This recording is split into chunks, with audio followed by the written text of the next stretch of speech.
जय श्री कृष्णा दोस्तों, स्वागत करते हैं आपके अपने चैनल धर्म नीति ज्ञान पर। दोस्तों, हर महीने में 2 बार एकादशी का व्रत किया जाता है, एक शुक्ल पक्ष में और दूसरा कृष्ण पक्ष में।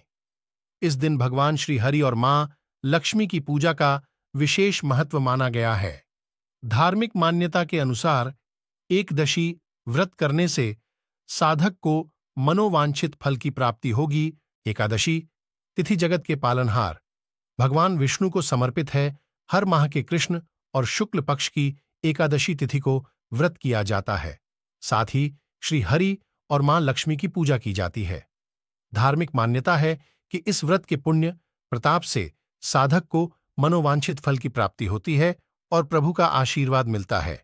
इस बार जून माह में कब है एकादशी, आइए जानें।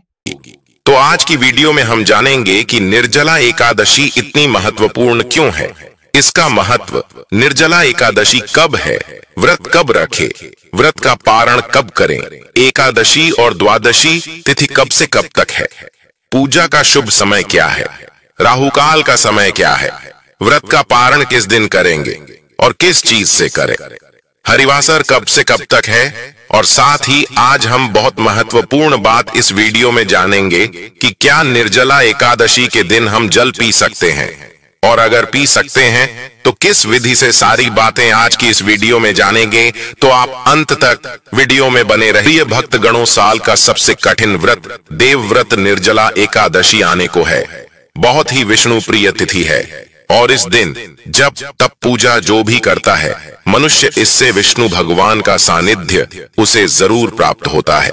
मनुष्य जीवन मरण के बंधन से मुक्त हो जाता है।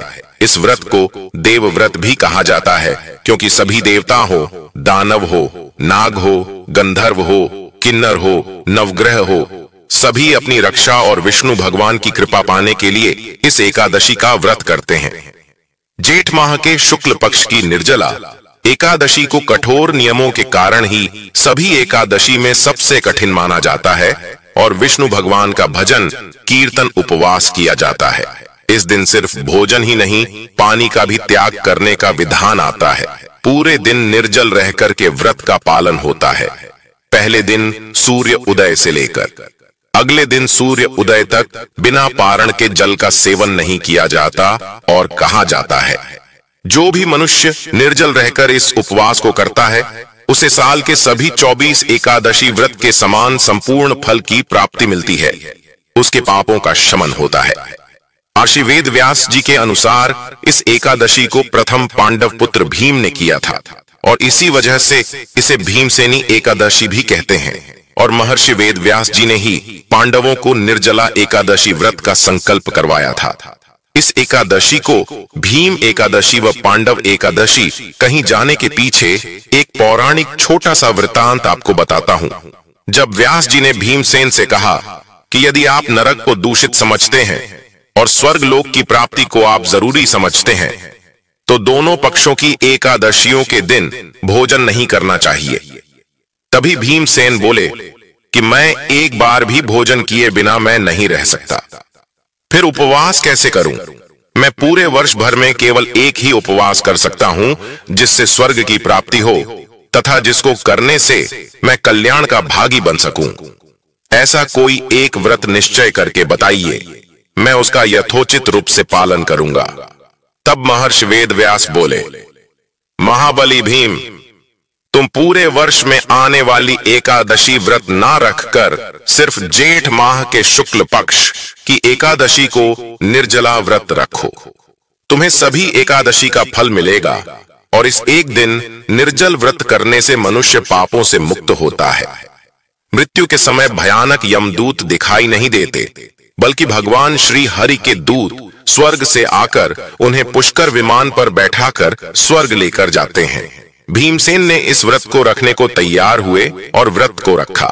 इस व्रत को पूर्ण किया और स्वर्ग लोक की प्राप्ति की। इसी वजह से इस व्रत को पांडव एकादशी और भीमसेनी एकादशी भी कहा जाता है। प्रिय भक्त गणों, सबसे पहले जान लेते हैं क्या निर्जला एकादशी व्रत में पी सकते हैं पानी। फिर उसके बाद जानेंगे निर्जला एकादशी व्रत के शुभ मुहूर्त और पारण समय के बारे में। प्रिय भक्त गणों, निर्जला एकादशी का व्रत कठोर होता है। खासकर माघ के महीने में जब प्रचंड गर्मी पड़ती है, तब निर्जला एकादशी का व्रत रखा जाता है, जो कि जीवन में जल के महत्व को बताता है। लेकिन अगर आपने निर्जला एकादशी का व्रत रखा है और आपको बहुत अधिक प्यास लग रही है, या ऐसी स्थिति आ पड़े कि जल के बिना प्राण संकट में आ जाए, तो इसके लिए शास्त्रों में कुछ उपाय भी बताए गए हैं, जिससे कि आपकी प्यास भी बुझ जाएगी और कोई दोष नहीं लगेगा। साथ ही इस विधि से जल ग्रहण करने पर आपका व्रत भी निष्फल नहीं होगा। आइए जानते हैं क्या है वो उपाय। निर्जला एकादशी में व्रत के दौरान अगर आपको अधिक प्यास लग रही है, तो आप ओम नमो नारायणाय मंत्र का 108 बार जाप करें। इसके बाद चांदी, पीतल या मिट्टी धातु के पात्र में पानी में गंगा जल मिलाकर भर दें। इसके बाद आप घुटने और हाथों को जमीन पर रखकर विधिवत जल पी सकते हैं। इससे व्रत निष्फल नहीं होता है। इस तरह से जल पीने के बाद आप पुनः व्रत का पालन करें और अगले दिन यानी द्वादशी तिथि को विधि पूर्वक एकादशी व्रत का पारण करें। निर्जला एकादशी में व्रत के दौरान अगर आपका गला सूख रहा है, तो आप आचमन कर सकते हैं। इसके अलावा आप कुल्ला करके पानी को बाहर निकाल सकते हैं। इससे पानी गले से नीचे नहीं जाएगा और आपका व्रत भी नहीं टूटेगा। आइए जानते हैं शुभ मुहूर्त और पारण समय के बारे में।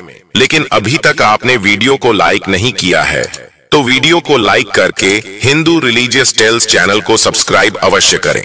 जेठ माह शुक्ल पक्ष एकादशी तिथि 17 जून 2024 दिन सोमवार सुबह 4:44 और एकादशी तिथि की जो समाप्ति है वह 18 जून 2024 दिन मंगलवार सुबह 6:26 और द्वादशी तिथि की समाप्ति 19 जून 2024 दिन बुधवार सुबह 7:29। द्वादशी युक्त वैष्णव के लिए जो शुद्ध रूप से एकादशी व्रत के लिए समय प्राप्त हो रहा है, जो कि 18 जून 2024 दिन मंगलवार को सभी भक्तजनों व्रत को धारण करेंगे और व्रत का पारण जो कि 19 जून बुधवार को किया जाएगा।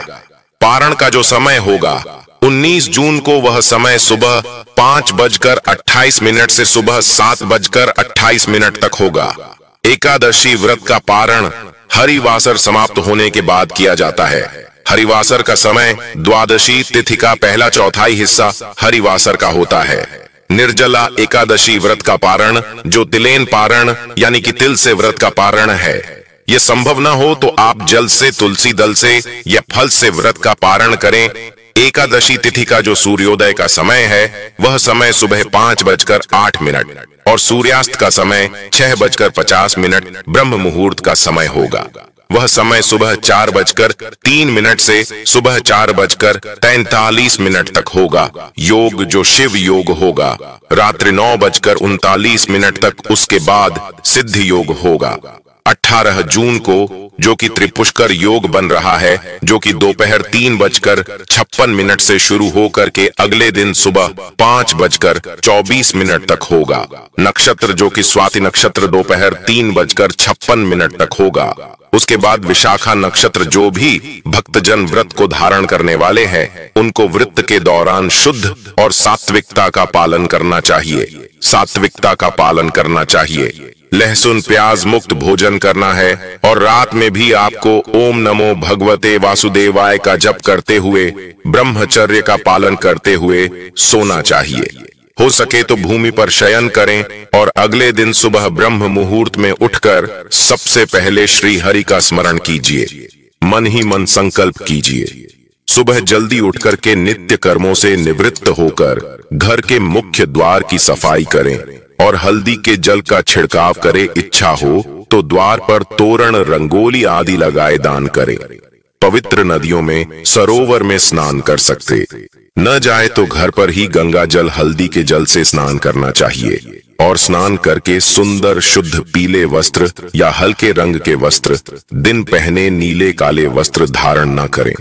सूर्य देव को एक लोटा जल आपको चढ़ाना जरूर चाहिए और आज ही के दिन चारों वेदों, शास्त्रों या पुराणों की जो माता कही जाती है, वेद माता माता गायत्री दिन की पूजा स्वयं ब्रह्मा विष्णु महेश भी करते हैं। उनका जन्म दिवस भी माना जाता है। उनका जन्म भी जेठ माह में शुक्ल पक्ष की एकादशी तिथि को हुआ था और आज ही के दिन पहली बार इसी विश्वामित्र ने गायत्री मंत्र को बोला था। इसलिए आज के दिन सूर्य देव को जब आप जल अर्पित करेंगे तो गायत्री मंत्र जरूर बोलना चाहिए। ओम भूर्भुवा स्वाहा तत्सवितुर्वरेण्यं भर्गो देवस्य धीमहि धियो यो न प्रचोदयात्। फिर उसी लोटे में जल भर भर लीजिए और घूम जाइए। दक्षिण दिशा होकर पितरों के निमित्त ओम सर्वे भयो पितृ देव नमो नमः पितृ देवता की जय, इस प्रकार से बोलते हुए जल अर्पित कीजिए। पूजा स्थल साफ करके व्रत करने का संकल्प लीजिए और थोड़े से चावल और जल हाथ में लेकर बोले, हे प्रभु, आज मैं चोर पाखंडी दुराचारी मनुष्य से बात नहीं करूंगा, ना ही किसी का दिल दुखाऊंगा, ब्राह्मण आदि को फलाहार और अन्न आदि देकर प्रसन्न करूंगा, रात्रि को जागरण कर कीर्तन करूंगा। ओम नमो भगवते वासुदेवाय। इसके बाद द्वादशी मंत्र या गुरु मंत्र का जप करूंगा। राम हो, कृष्ण हो, नारायण हो इत्यादि विष्णु सहस्त्र नाम को कंठ का भूषण बनाऊंगा। ऐसी प्रतिज्ञा करके श्री विष्णु भगवान का स्मरण कर प्रार्थना करें, हे त्रिलोकपति मेरी लाज आपके हाथ है, अतः मुझे इस संकल्प को पूरा करने की शक्ति प्रदान करें। इस प्रकार धरती पर जल छोड़ दीजिए। शंकर का पूजा की तैयारी करें। मौन जप, शास्त्र पठान, कीर्तन, रात्रि जागरण, यह 5 चीजें एकादशी के भूषण होते हैं और यह सभी नर नारी को व्रत करना चाहिए। और इस दिन निर्जल व्रत करते हुए शेष शय्या रूप में भगवान श्री हरि विष्णु की आराधना करनी चाहिए। घर के मंदिर में सबसे पहले प्रथम पूज्य गणपति की पूजा करें। विष्णु भगवान के साथ देवी लक्ष्मी का आवाहन कर दोनों की पूजा करें। भगवान विष्णु और देवी लक्ष्मी को बैठने के लिए आसन देकर के विराजित करें और आपके मंदिर में जो भी देवी देवता विराजे थे उनके पहले पूजा कर लीजिए। फिर पाटे या चौकी पर विराजित करके आप विष्णु भगवान को स्नान आदि करवाएं। वही पूजा स्थल पर सफाई से आप उनका स्नान कर सकते हैं। स्नान कराने के लिए किसी लोटे में जल ले सकते हैं। अगर आपके पास दक्षिणावर्ती शंख है तो यह सर्वश्रेष्ठ है और दक्षिणावर्ती शंख में आप कच्चा दूध, पंचामृत, गंगाजल आदि भरकर भगवान विष्णु का अभिषेक करें। अभिषेक करते वक्त आप ओम नमो भगवते वासुदेवाय, ओम नमो भगवते वासुदेवाय मंत्र का जप करते रहे, ध्यान रखें। शंख बहुत ही खूबसूरत होते देवी लक्ष्मी का भाई माना गया है और जिस भी एकादशी पर भगवान विष्णु की दक्षिणावर्ती शंख से चाहे जल चढ़ाते हैं या दूध चढ़ाते हैं या पंचामृत अभिषेक करते तो धन लाभ के चमत्कारी योग बनते हैं।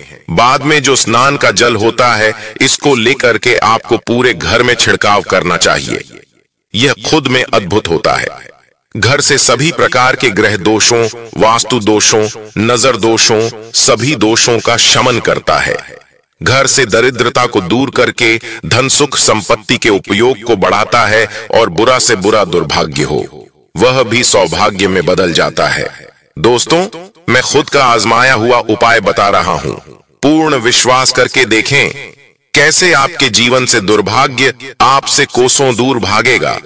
कठिनाइयां धीरे धीरे खत्म हो जाएंगी और किसी प्रकार के जादू टोने का भी कुप्रभाव होगा तो वह भी खत्म हो जाएगा।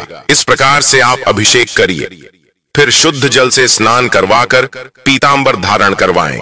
पीतांबर यानी पीले वस्त्र भगवान विष्णु पीतांबर धारी कहलाते और इसी निर्जला एकादशी पर भगवान विष्णु के किसी मंदिर में भी आप चाहे तो पीली धोती आप अर्पित कर सकते हैं।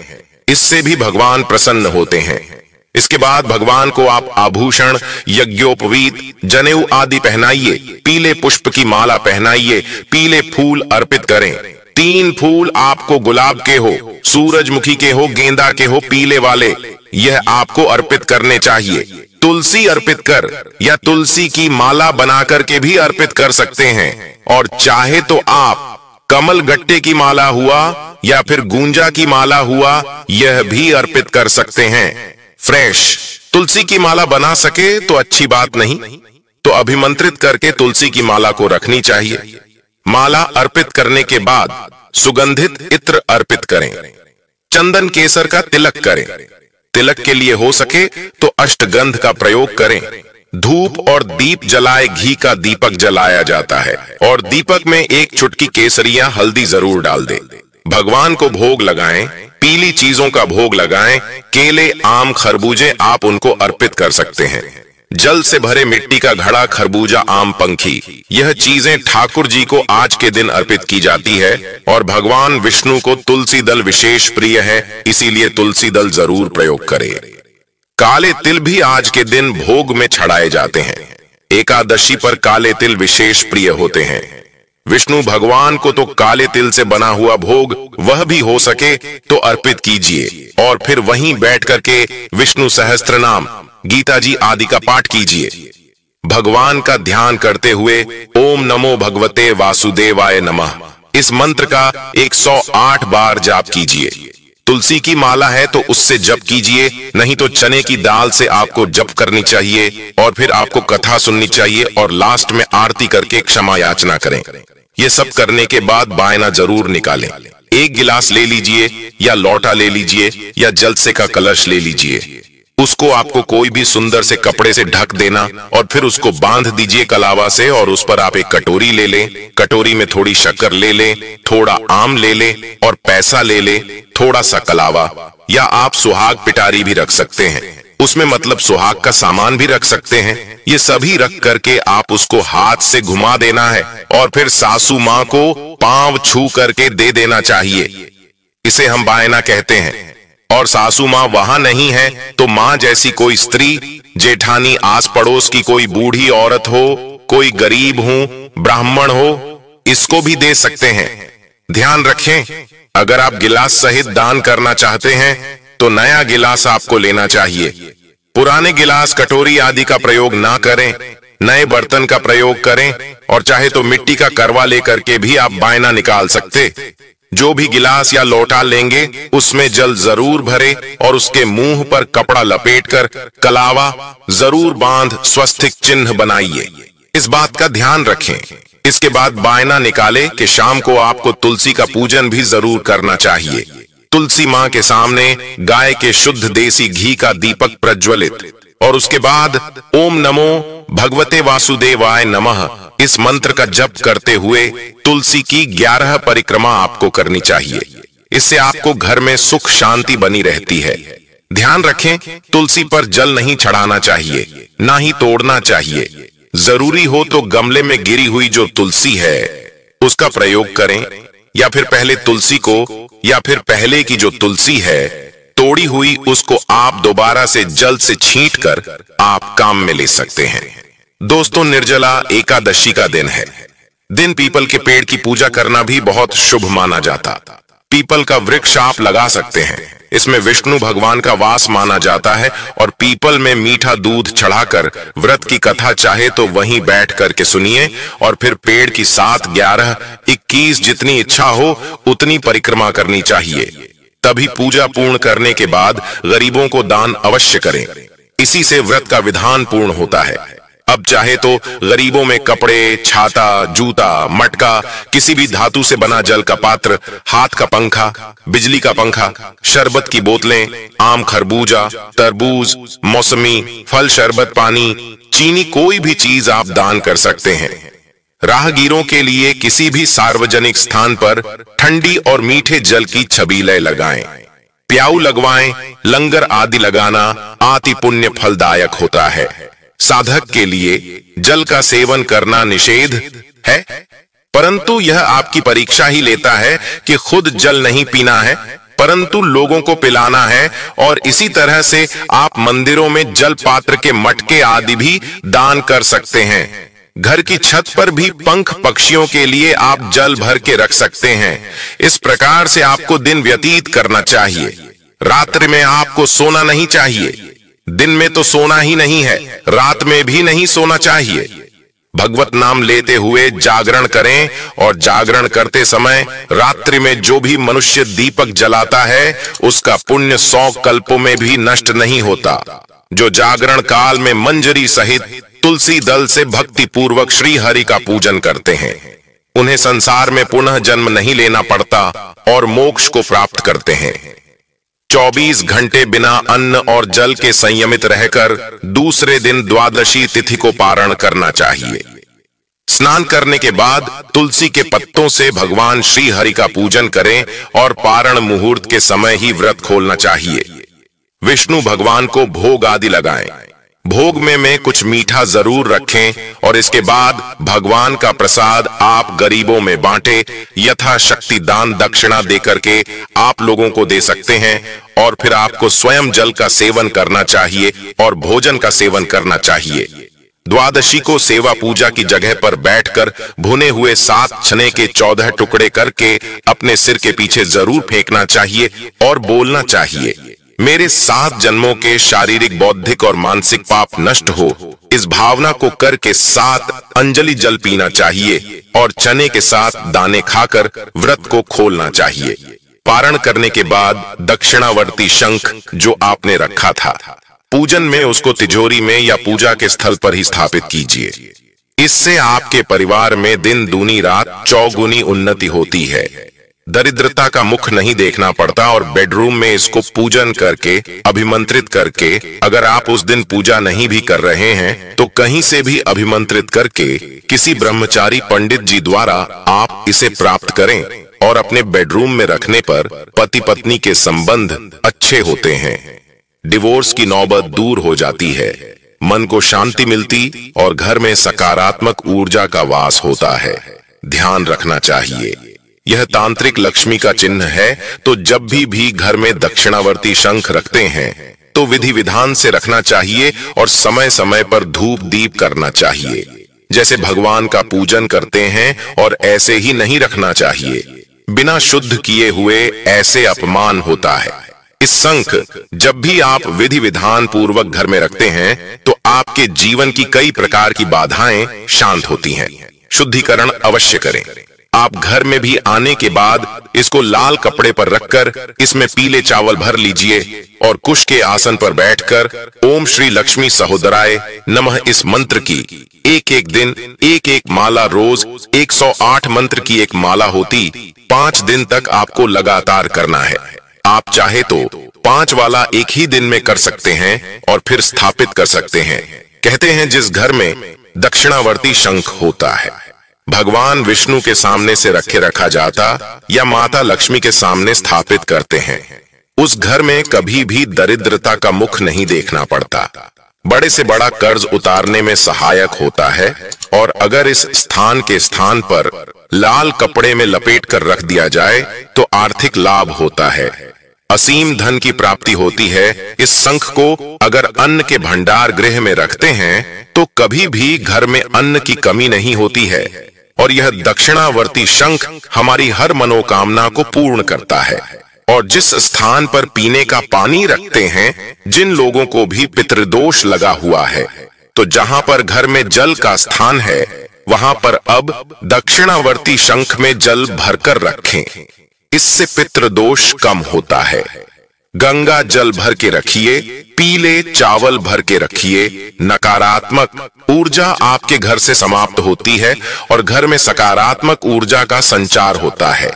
किसी भी प्रकार की अगर टोने टोटके का भी असर है तो वह भी दूर होता है, निष्क्रिय हो जाता है और आप खुद महसूस करेंगे कि आपकी बहुत सारी समस्याएं खत्म हो गई हैं। जब भी लगे कि नेगेटिव एनर्जी आ रही है तो यह दक्षिणावर्ती शंख में आप स्वच्छ जल भरकर किसी व्यक्ति स्थानीय वस्तु पर छिड़क दीजिए। आप देखेंगे दुर्भाग्य हो, तंत्र मंत्र हो, अभिशाप का प्रभाव हो, सभी समाप्त हो जाते हैं। तो कर लीजिए उपाय दोस्तों, और छोटी छोटी बातों का ध्यान रखें। इस दिन भोजन सात्विक करें और सिर्फ भोजन का ही नहीं, चावल ना खाएं, नमक ना खाएं। आपको सिर्फ भोजन का ही नहीं, अपने स्वभाव का भी आपको व्रत रखना चाहिए। क्रोध, हिंसा, चुगली, बुराई आदि ना करें। इस दिन हेयर कटिंग, सेविंग आदि ना करें। स्त्रियां बाल ना धोए, दातून ना करें। उंगलियों से ब्रश करें और पति पत्नी को आपस में ब्रह्मचर्य का पालन करना चाहिए। दोस्तों, निर्जला एकादशी मनुष्य की सभी मनोकामना को पूर्ण करने वाली एकादशी है। सौभाग्य में वृद्धि करने वाली एकादशी है। जल संरक्षण की भावना को उजागर करने वाली एकादशी है। और जो भी भक्त सच्चे मन से एकादशी का व्रत करता है उसे बैकुंठ धाम की प्राप्ति जरूर होती है। उसकी सभी मनोकामनाएं पूर्ण होती हैं। एकादशी की कथा को पढ़ने और सुनने से सहस्त्र गोदान बराबर फलों की प्राप्ति होती है।